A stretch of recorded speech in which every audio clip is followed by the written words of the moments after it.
Hi all. SSCയുടെ അടുത്ത notifications വരാറുള്ള സമയമായല്ലേ. അതായത് നമ്മുടെ SSC CGL നോട്ടിഫിക്കേഷൻ വരാറായിട്ടുണ്ട്. ഏപ്രിൽ മാസങ്ങളിലാണ് നമുക്ക് നോട്ടിഫിക്കേഷൻ വരാനുള്ള സാധ്യതയേറെ. അപ്പോൾ SSC എക്സാംസ് എന്ന് പറയുമ്പോൾ ആദ്യം നമുക്ക് വരാൻ പോകുന്ന നോട്ടിഫിക്കേഷൻ എന്ന് പറയുന്നത് SSC CGL ആണ്. അപ്പോൾ ഈ CGL എന്ന് പറയുന്നത് എന്താണ്? കമ്പൈൻഡ് ഗ്രാജുവേറ്റ് ലെവലാണ്. അതായത് ഇനി ഗ്രാജുവേറ്റ്സിന് അപ്ലൈ ചെയ്യാൻ പറ്റുന്ന ഒരു പോസ്റ്റാണ് SSC CGL എന്ന് പറയുന്നത്. അപ്പോൾ ഇതില് നിങ്ങൾ തമ്മിൽ കണ്ടു കാണും. അതായത് SSC CGL വേഴ്സസ് ഗേൾസ്. അതായത് ഗേൾസിന് ഏറ്റവും പവർഫുൾ ആയിട്ടുള്ള ജോബ് ഏതാണ്? നമുക്ക് എല്ലാ ജോബിലും, അതായത് എല്ലാ പോസ്റ്റിലും പറയുന്ന ഗേൾസിന് നമുക്ക് എന്ത് ചെയ്യാം, ജോബ് നിങ്ങൾക്ക് കറക്റ്റായിട്ട്, അതായത് അപ്ലൈ ചെയ്യാം, നിങ്ങൾക്ക് ജോബിലേക്ക് എൻ്റർ ചെയ്യാം, എല്ലാം കറക്റ്റാണ്. പക്ഷേ നമുക്കൊരു പവർഫുൾ ആയിട്ടുള്ളൊരു ജോബ് കൊണ്ട് ഉദ്ദേശിക്കുന്നത്, അതല്ലെങ്കിൽ നമുക്കൊരു സേഫ് ആയിട്ട്, അല്ലെങ്കിൽ ഇപ്പോൾ ഫീൽഡ് വർക്ക് ഇഷ്ടമില്ലാത്തവർക്ക് ഡെസ്ക്ടോപ്പ് വർക്ക് കാര്യങ്ങളൊക്കെ വരുന്ന അതൊക്കെ നിങ്ങൾക്ക് ചൂസ് ചെയ്യാവുന്നതാണ്. അപ്പം അതിൻ്റെ ഒരു 3 to 4 പോസ്റ്റുകളാണ് ഞാനിവിടെ പറയാൻ പോകുന്നത്. ഏറ്റവും എനിക്ക് പവർഫുൾ ആയിട്ട് തോന്നിയിട്ടുള്ള ഒരു 3-4 പോസ്റ്റുകൾ ആണ് ഞാനിവിടെ ഡിസ്കസ് ചെയ്യാൻ പോകുന്നത്. അപ്പോൾ CGLന്റെ എക്സാം നോട്ടിഫിക്കേഷൻ നമുക്ക് നെക്സ്റ്റ് മന്തിൽ വരുന്നതായിരിക്കും. അത് നോട്ട് ചെയ്ത് വെച്ചേക്കാം കേട്ടോ. അപ്പോൾ ഫസ്റ്റ് ഓഫ് ഓൾ നമുക്ക് CGL എന്ന് പറയുമ്പോൾ ഡെസ്ക് ജോബ്സും ഉണ്ട്, അതുപോലെ ഫീൽഡ് ജോബ്സും ഉണ്ട്. ഡെസ്ക് ജോബ് എന്ന് പറയുമ്പോഴത്തേക്കും നമുക്ക് അസിസ്റ്റന്റ്, ഓഡിറ്റർ, അക്കൗണ്ടന്റ്, ഇതൊക്കെയാണ് നമുക്ക് ഡെസ്ക് ജോബ് എന്ന് പറയുന്നത്. അതായത് നമുക്ക് ഫീൽഡ് വർക്കിനൊന്നും പോകണ്ട, നമുക്ക് അതായത് ഓഫീസ് വർക്കാണ് കൊണ്ട് ഉദ്ദേശിക്കുന്നത്. അതിൽ അസിസ്റ്റന്റ് എന്ന് പറയുമ്പോഴത്തേക്കും നമുക്ക് IB വരുന്നുണ്ട്, അതുപോലെ ഇന്റലിജൻസ് ബ്യൂറോയിൽ, വിജിലൻസിൽ, അതുപോലെ മിനിസ്ട്രി ഓഫ് എക്കണോമിക് അഫയേഴ്സിൽ, CSSൽ ഒക്കെയാണ് നമുക്ക് അസിസ്റ്റന്റ് പോസ്റ്റുകൾ വരാം. ഇനി നമുക്ക് ഓഡിറ്റർ ഓർ അക്കൗണ്ടൻസ് എന്ന് പറയുമ്പോഴത്തേക്കും അത് CAGയിൽ, അതുപോലെ CGAയിൽ, CGDAയിലൊക്കെ വരുന്നതാണ് ഓഡിറ്റർ ഓർ അക്കൗണ്ട്സിൽ വരുന്ന ആ ഒരു പോസ്റ്റുകൾ. ഇനി ഫീൽഡ് ജോബിലോട്ട് ഇഷ്ടമുള്ള ആൾക്കാരുണ്ടാവും. ടാക്സും നോൺ ടാക്സും ആയിട്ടാണ് അതിനെ ഡിവൈഡ് ചെയ്തിരിക്കുന്നത്.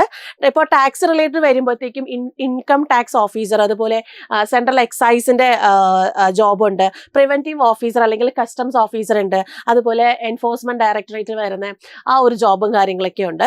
ഇനി നോൺ ടാക്സ് വരുമ്പോഴത്തേക്കും CBIയിലെ SI, അതുപോലെ ഇൻസ്പെക്ടർ അല്ലെങ്കിൽ SI നാർക്കോട്ടിക്സിൽ വരുന്ന SI അല്ലെങ്കിൽ ഇൻസ്പെക്ടർ ഉണ്ട്. ഇനി NIയിൽ വരുന്ന SI ഉണ്ട്. പിന്നെ പോസ്റ്റൽ ഡിപ്പാർട്ട്മെന്റ് വരുന്ന പോസ്റ്റൽ അസിസ്റ്റന്റും കാര്യങ്ങളൊക്കെ വരുന്നുണ്ട്. ഇതെല്ലാം ഫീൽഡ് ജോബ്സ് ആണ് കേട്ടോ. അതായത് നമ്മൾ ഫീൽഡിൽ ഇറങ്ങി വർക്ക് ചെയ്യേണ്ട ജോബുകളാണ്. അപ്പോൾ നമുക്കിപ്പോൾ ഓഫീസ് വർക്ക് മാത്രം മതി, എനിക്ക് ഫീൽഡിൽ ഇറക്കാൻ താല്പര്യമില്ല, അല്ലെങ്കിൽ എനിക്ക് വെയിൽ കൊള്ളാൻ താല്പര്യമില്ല എന്ന് പറയുന്നൊരു അങ്ങനെ ഉദ്ദേശിക്കുന്ന ആൾക്കാർക്ക് ഏറ്റവും നന്നായിട്ട് നമുക്ക് ഒരു ഫീൽഡ് ജോബിൽ പോവാണ്ട് നമുക്കൊരു ഡെസ്ക് ജോബ് ഉദ്ദേശിക്കുന്ന ഒരു 3-4 ജോബ്സാണ് ഞാനിവിടെ പറയാൻ പോകുന്നത്. ആദ്യം വരുന്നത് അസിസ്റ്റന്റ് സെക്ഷൻ ഓഫീസറാണ്. അസിസ്റ്റന്റ് സെക്ഷൻ ഓഫീസർ ഇൻ CSSലുള്ള അസിസ്റ്റന്റ് സെക്ഷൻ ഓഫീസറാണ്. അസിസ്റ്റന്റ് സെക്ഷൻ ഓഫീസർ എന്ന് പറയുന്നത് ഞാൻ നേരത്തെ പറഞ്ഞ പോലെ നമുക്ക് ഡെസ്ക് ജോബാണ്. കൂടാതെ നമുക്ക് പോസ്റ്റിംഗ് വരുന്നത് ഡൽഹിയിലാണ്. നമുക്ക് അവിടെ വേറെ ട്രാൻസ്ഫറും കാര്യങ്ങളൊന്നും വരുന്നില്ല. അപ്പോൾ ഇവിടെ ഡൽഹിയിൽ സെറ്റിൽ ചെയ്യാൻ ആഗ്രഹിക്കുന്നവരുണ്ടെന്നുണ്ടെങ്കിൽ നിങ്ങൾക്ക് എന്തുകൊണ്ടും ചൂസ് ചെയ്യാൻ പറ്റുന്ന ഒരു ജോബാണ് അസിസ്റ്റന്റ് സെക്ഷൻ ഓഫീസർ. ഇതെല്ലാം നമുക്ക് CGL ഹയർ ലെവൽ വരുന്ന പോസ്റ്റുകളാണ് കേട്ടോ. അപ്പോൾ ഇതില് സോഷ്യൽ റെസ്പെക്റ്റ് ആണ്. അതായത് നമുക്ക് സോഷ്യലി നമ്മളൊന്ന് റെസ്പെക്ട് ചെയ്യുന്ന ഒരു ജോബും കൂടിയാണ്. കൂടാതെ ഫയൽസ് റിലേറ്റ് ചെയ്ത് വരുന്ന വർക്കാണ്. കൂടാതെ നമുക്കിതിന് സാലറിയും കാര്യങ്ങളും അതിൻ്റെ അലവൻസും കാര്യങ്ങളും ഒക്കെ ഹൈ ലെവൽ ആയിട്ടാണ് നമുക്ക് വരുന്നത്. അപ്പോൾ ഓർത്തു വെച്ചേക്കുക, assistant section officer and CSS ആണ് ഞാനിവിടെ പറഞ്ഞത്. അപ്പോൾ ഇതിന്റെ സാലറി ലെവൽ വരുമ്പോൾ ഇത് പേ ലെവൽ 7 വരുന്നതാണ് ഈ ഒരു അസിസ്റ്റന്റ് സെക്ഷൻ ഓഫീസർ ASO എന്ന് പറയുന്ന പോസ്റ്റ്. ഏകദേശം 44,900 തൊട്ട് 1,42,900 രൂപ വരെ സാലറി റേഞ്ച് വരുന്ന ഒരു പോസ്റ്റും കൂടിയാണ്. ഇതിൽ വരുന്ന HRA എന്ന് പറയുന്നത് നിങ്ങൾക്ക് 12K+, അതായത് സിറ്റി അനുസരിച്ചാണ്. നമുക്ക് ഇപ്പോൾ ഡൽഹി സിറ്റിയിലാണ്, ഞാൻ പറഞ്ഞു ഡൽഹിയിലാണ് നമുക്ക് പോസ്റ്റിംഗ് വരിക. അപ്പോൾ 12,000+ ആണ് നമുക്കിവിടെ HRAയും കാര്യങ്ങളൊക്കെ വരുന്നത്. കൂടാതെ ബാക്കി അലവൻസും കാര്യങ്ങളൊക്കെ ഇതിനൊപ്പം തന്നെ ഉണ്ടായിരിക്കും. ഇത് CSS ആണ്, ASO ഇൻ CSS ആണ് ഇവിടെ നെക്സ്റ്റ് ഫസ്റ്റ് പോസ്റ്റ് ഞാനിവിടെ ഉദ്ദേശിക്കുന്നത്. ഇനി നെക്സ്റ്റ് നമുക്ക് ASO in MEA. ASO in MEA എന്ന് പറയുമ്പം മിനിസ്ട്രി എക്സ്റ്റേണൽ അഫയേഴ്സിൽ വരുന്ന അസിസ്റ്റന്റ് സെക്ഷൻ ഓഫീസറാണ്. അതായത് നിങ്ങൾക്കിപ്പോൾ ഫോറിൻ കൺട്രീസിലോട്ടൊക്കെ പോകാൻ താല്പര്യം ഉണ്ടെന്നുണ്ടെങ്കിൽ എന്തുകൊണ്ടും ചൂസ് ചെയ്യാൻ പറ്റുന്ന ഒരു പോസ്റ്റാണ് അസിസ്റ്റന്റ് സെക്ഷൻ ഓഫീസർ എന്ന് പറയുന്നത്. ഇതൊരു ഡെസ്ക് ജോബാണ്, അതായത് ഓഫീസ് ജോബാണ്. പിന്നെ ഫോറിൻ വിസിറ്റ്സ് ഉണ്ടായിരിക്കും. ഏറ്റവും നല്ലൊരു പവർഫുൾ ആയിട്ടുള്ളൊരു ജോബാണ് കേട്ടോ.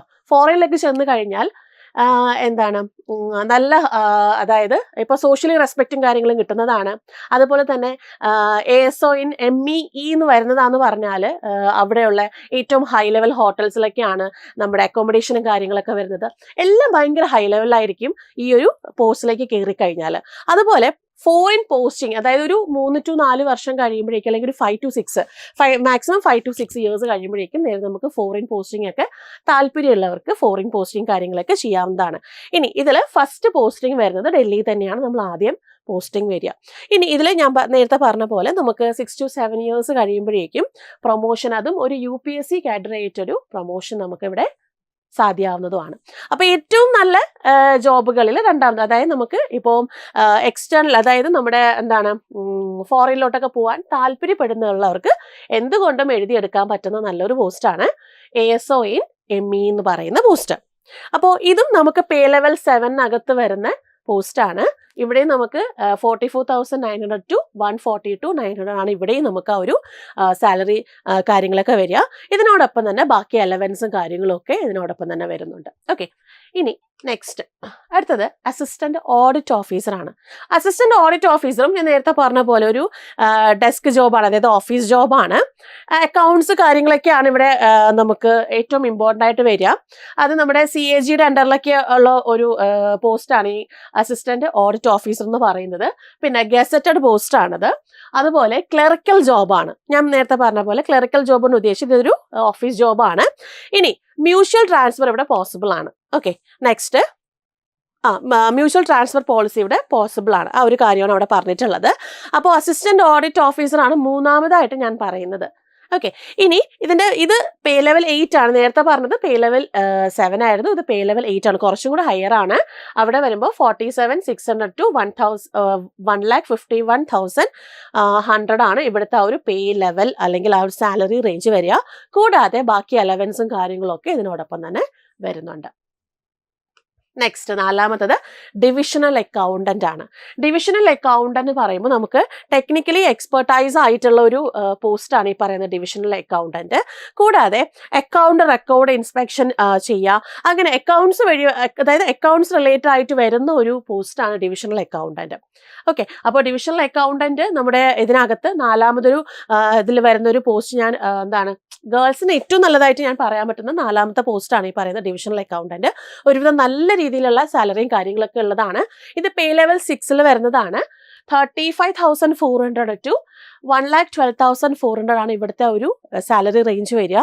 അതുപോലെ നമുക്ക് അലവൻസും കാര്യങ്ങളൊക്കെ ഇതിനോടൊപ്പം തന്നെ അവൈലബിളും ആണ്. ഓക്കെ, ഇത് ഫോർത്ത് ജോബാണ്. Next income tax officer. ഇത് നമുക്ക് ഫീൽഡ് വർക്കൊക്കെ ഇഷ്ടമുണ്ട്, നമുക്ക് ഫീൽഡിലൊക്കെ പോകാൻ ഇഷ്ടമുണ്ട് എന്നുണ്ടെങ്കിൽ നിങ്ങൾക്ക് ഇൻകം ടാക്സ് ഓഫീസർ പോസ്റ്റിലേക്ക് നിങ്ങൾക്ക് വരാം. നല്ലൊരു, അതായത് ഇൻകം ടാക്സ് ഓഫീസർ നമുക്കറിയാലോ, നമ്മളിപ്പോൾ ഇതൊക്കെ ഈ ഒരു ഇൻകം ടാക്സ് ഓഫീസർ ആയാലും ഡിവിഷണൽ അക്കൗണ്ടന്റ് ആയാലും നമ്മൾ ഹോം ടൗണിൽ തന്നെ, അല്ലെങ്കിൽ നമുക്ക് നമ്മൾ ഉദ്ദേശിക്കുന്ന ഏരിയയിൽ തന്നെ നമുക്കത് പോസ്റ്റിംഗ് കിട്ടാനുള്ള സാധ്യതയൊക്കെ ഏറെയാണ് കേട്ടോ. അപ്പോൾ ഇൻകം ടാക്സ് ഓഫീസറൊക്കെ നമ്മുടെ ഹോം ടൗണിൽ തന്നെ നമുക്ക് കിട്ടാനുള്ള എന്താണ് ചാൻസസ് വളരെ കൂടുതലാണ്. പേ ലെവൽ 7 വരുന്ന പോസ്റ്റാണ്.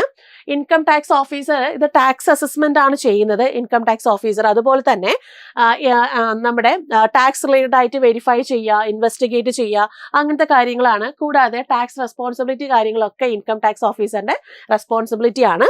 പിന്നെ ഇതിൽ ഏറ്റവും ഫാസ്റ്റ് പ്രൊമോഷൻ ആണ് ഇൻകം ടാക്സ് ഓഫീസർ ആയിക്കഴിഞ്ഞാൽ 5 to 6 ഇയേഴ്സ് കൊണ്ട് നമുക്ക് പ്രൊമോഷനും കാര്യങ്ങളും അവിടെ സാധ്യമാവുന്നതാണ്. അപ്പോൾ ഇതിന്റെ ഒരു സാലറി റേഞ്ച് വരുമ്പോൾ 44,900 to 1,42,400 ആണ് സാലറി റേഞ്ച്. കൂടെ അലവൻസും കാര്യങ്ങളൊക്കെ ഉണ്ടാവും. ഓക്കെ, അപ്പം ഇത്രയാണ് ഞാനിവിടെ പറയുന്നത്. നമ്മുടെ ഗേൾസിന് എന്താണ് ഏറ്റവും ഇപ്പോൾ ഫീൽഡ് വർക്കിനൊന്നും പോവാണ്ട് ഒരു ഓഫീസ് വർക്കാണ് ഉദ്ദേശിക്കുന്നത് എന്നുണ്ടെങ്കിൽ നിങ്ങൾക്ക് ചൂസ് ചെയ്യാൻ പറ്റുന്ന കുറച്ച് പോസ്റ്റുകൾ.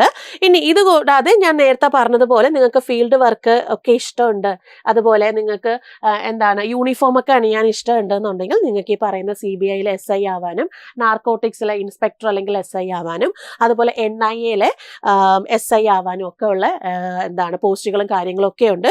കൂടാതെ നമ്മുടെ എയർപോർട്ടിൽ കസ്റ്റംസ് ഓഫീസർ അല്ലെങ്കിൽ പ്രിവെന്റീവ് ഓഫീസറിനുള്ള പോസ്റ്റ് കാര്യങ്ങളുണ്ട്. എൻഫോഴ്സ്ഡ് ഡയറക്ടറേറ്റിൽ വരുന്ന ഓഫീസർ പോസ്റ്റുകളുണ്ട്, സെൻട്രൽ എക്സൈസിൻ്റെ പോസ്റ്റുകളുണ്ട്. ഇതെല്ലാം ഫീൽഡ് വർക്കിൽ ഇറങ്ങി ചെയ്യേണ്ട കാര്യങ്ങളാണ്. അപ്പോൾ ഇതും നമുക്ക് ഗേൾസിന് അനുയോജ്യമായിട്ടുള്ള പോസ്റ്റുകൾ തന്നെയാണ്. അപ്പോൾ അതിൽ കുറച്ചും കൂടെ പവർഫുൾ ആയിട്ട് തോന്നി എനിക്ക് കുറച്ച് പോസ്റ്റുകളാണ് ഞാൻ പറഞ്ഞത് കേട്ടോ. അപ്പോൾ ഇത്രയും കാര്യങ്ങളൊന്ന് ഓർത്ത് വെച്ചിരിക്കുക. നിങ്ങൾ അപ്ലൈ ചെയ്യുമ്പോൾ നിങ്ങൾക്ക് ഏതാണോ, നമുക്ക് പോസ്റ്റ് പ്രിഫറൻസ് ചൂസ് ചെയ്യാനുള്ള ഇത് റൈറ്റ് ഉണ്ട് ആപ്ലിക്കേഷൻ കൊടുക്കുന്ന സമയത്ത്. അപ്പോൾ ആ സമയത്ത് നിങ്ങൾക്ക് ഏതാണോ നിങ്ങളുടെ ഇതിനനുസരിച്ചിട്ട് നിങ്ങൾക്ക് തോന്നുന്ന ആ ഒരു പോസ്റ്റിലേക്ക് നിങ്ങൾക്ക് എന്താണ് പ്രിഫറൻസും കാര്യങ്ങളൊക്കെ കൊടുക്കാവുന്നതാണ് കേട്ടോ. അപ്പോൾ ഈ ഒരു എക്സാമിന് വേണ്ടിയിട്ട് നമ്മുടെ SSC CGL ഇനി അടുത്ത് വരാനിരിക്കുന്ന പരീക്ഷയാണല്ലേ. അപ്പം അടുത്ത് വരാനിരിക്കുന്ന നോട്ടിഫിക്കേഷനും പരീക്ഷയാണ്. അപ്പം അതിനു വേണ്ടി പ്രിപ്പയർ ചെയ്യാൻ വേണ്ടിയിട്ട് നമ്മുടെ എൻട്രിയിൽ നിങ്ങൾക്ക് കോഴ്സസ് അവൈലബിൾ ആണ്. ഫൗണ്ടേഷൻ ലെവൽ കോഴ്സസ് കാര്യങ്ങളൊക്കെ അവൈലബിൾ ആണ്. ഇൻട്രാക്റ്റീവ് ക്ലാസ്സസ് ആണ്. 1500+ റെക്കോർഡ് സെഷൻസ് കാര്യങ്ങളൊക്കെ അവൈലബിൾ ആണ്. കൂടാതെ നമുക്ക് ഡ്യുവൽ മെന്റർഷിപ്പ് കാര്യങ്ങൾ അവൈലബിൾ ആണ്. അപ്പോൾ നിങ്ങൾ പഠിച്ചുകൊണ്ടിരിക്കുന്ന സമയത്ത് നിങ്ങൾക്ക് ഡൗട്ട്സ് എന്തെങ്കിലും വരുവാണെന്നുണ്ടെങ്കിൽ നിങ്ങൾക്ക് മെന്റേഴ്സിൻ്റെ സപ്പോർട്ട് തേടാവുന്നതാണ്. അങ്ങനത്തെ കാര്യങ്ങളെല്ലാം നമ്മുടെ ഈ ഒരു കോഴ്സസിനകത്ത് അവൈലബിൾ ആക്കിയിട്ടുണ്ട്. അപ്പോൾ ഇതിലേക്ക് ജോയിൻ ചെയ്യാൻ താല്പര്യപ്പെടുന്നുള്ളവർ സ്ക്രീനിൽ കാണുന്ന നമ്പറിലേക്ക് വിളിച്ച് ചോദിക്കാവുന്നതാണ് കേട്ടോ, എൻക്വയറി നടത്താവുന്നതാണ്. ഇനി എന്തേലും ഇപ്പോൾ നിങ്ങൾക്ക് വിളിച്ച് ചോദിക്കേണ്ട എന്നുണ്ടെന്നുണ്ടെങ്കിൽ ഡിസ്ക്രിപ്ഷൻ ബോക്സിൽ ഗൂഗിൾ ഫോം ഉണ്ട്, അതിലേക്ക് നിങ്ങൾക്ക് റൈറ്റ് ചെയ്തും ചോദിക്കാവുന്നതാണ്. അപ്പോൾ ഇത്രയാണ് നമ്മുടെ ഈ ഒരു CGL വേഴ്സസ് ഗേൾസ് കൊണ്ട് ഞാൻ ഉദ്ദേശിച്ചത്. അപ്പോൾ നിങ്ങൾക്ക് താല്പര്യപ്പെടുന്ന പോസ്റ്റുകൾ ഏതൊക്കെയാണെന്ന് നോക്കിയിട്ട് നിങ്ങൾക്ക് അപ്ലൈ ചെയ്യാവുന്നതാണ് കേട്ടോ. അപ്പോൾ ഇത്രയും കാര്യങ്ങളൊന്ന് ഡീറ്റെയിൽ ആയിട്ട് അറിഞ്ഞിരിക്കാം. ഓക്കെ, അപ്പോൾ നമുക്കിനി അടുത്ത ക്ലാസ്സിൽ വീണ്ടും പുതിയൊരു ടോപ്പിക്കായിട്ട് കാണാം. അതുവരേക്കും താങ്ക് യു, ബൈ.